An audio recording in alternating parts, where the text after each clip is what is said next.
Со дел од неоткупените количини на оризова арпа од лани да се надоместат долговите кон водостопанство, предложиле оризопроизводителите на министерот за земјоделство Цетан Трипуновски на нивната синоќешна средба во Кочани. Наместо да плаќаме 850 денари за декар, да дадеме во однос на таа цена и во однос на нашите површини кои што ги имаме, да дадеме оризова арпа. Според истата калкулација која што ја имаше за време на стоковите резерви. На средбата се дискутирало и за производната цена која изнесува 25 денари за килограм оризова арпа. За оризопроизводителите таа е неприфатлива. Производната цена според нашата калкулација се движи помеѓу 27 и 30 денари. И покрај искажаното незадоволство од сегашната производна цена, оризарите постигнале согласност со министерот за истата под услов откупната цена да е повисока за 25% од производната.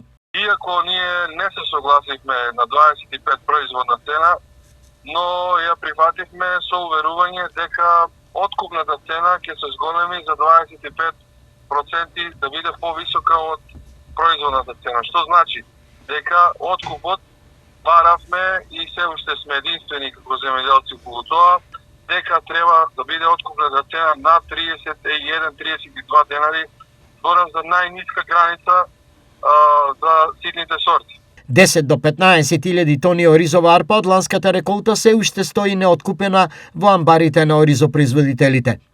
Без да се дефинира кога, оризопроизводителите побарале нејзин интервентен откуп од државата. Се надеваме дека државата ќе излезе во пресрет и ќе најде начин да се откупи и таа заостаната количина која што стои по амбарите.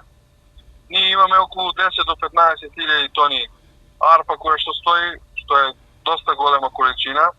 Земјоделците не можат да планираат сејдба во наредната 2026 година, затоа што откупната цена е премногу ниска и бараме интервенција во државата во делот на откупот да може да обезбеди одредени количини кои што ќе се откупат. Ќе споменам дека во 2025 имавме откуп за стокови резерви, кој што цената беше 37 денари за килограм арпа.